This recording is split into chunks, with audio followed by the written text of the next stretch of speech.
Good day. So today we will be checking out another Lazada Budol. So this time we bought this all metal storage rack.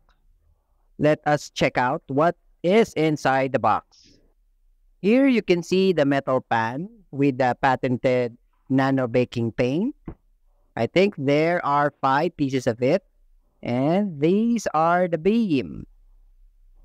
Also, you can see in the plastic, this is the reinforced triangular gasket and the hundreds of pieces of screws. So, subukan na natin ikabit ng paunti-unti. So, the beams, pagkakabitin po natin, this will serve as the corner beams of the storage rack. So, bilang lang po kayo ng yung 4 na butas. Then, from the fourth hole, doon nyo po ilalagay yung first na screw. Then, maglagay kayo ng at least 4 para mas matibay ang kapit ng dalawang beam. So, gawin po natin ito. Ayan, as you can see, yan na po yung finished product. Okay, let us now try putting the pan using the reinforced triangular gasket. Again, may mga butas po dyan. For the screws, this time you will need 3 pieces of screws sa part na to para matibay ang pagkakakapit niya. Ayan, okay. One, and the second screw. Okay, isa pa tayo dito, pangatlo, para mas mapatibay ang pagkakakapit niya. So may kasama ng screwdriver yung nabili po natin, kaya ikakabit nyo na lang talaga. Okay, let's do this thing. Doon naman sa kabilang side niya, ganun pa rin.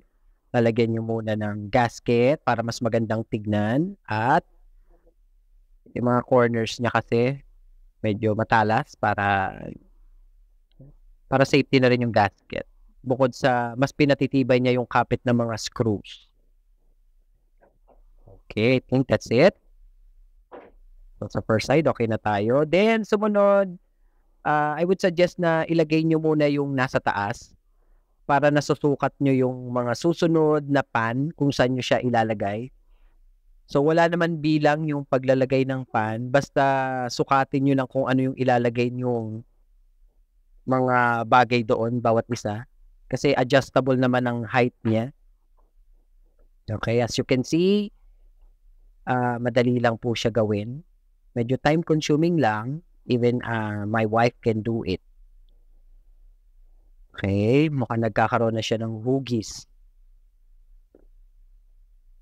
Okay, going through the third beam. Almost done na tayo. Konti na lang. Figure out lang natin ng konti. Okay. Yan. Nagkakaroon na talaga siya ng hugis. Mukhang ready to use na siya agad. Okay. So, yan. Done na yan. Tapos na. Lagay nyo na lang yung meron pa yun sa paa. So, this is the finished product. As you can see, ayan. Maganda siyang tingnan. Nag-organize yung mga gamit. So, if you find this video helpful, please don't forget to like, comment, subscribe, and give us a thumbs up. So, yun lang po. Goodbye. Thank you.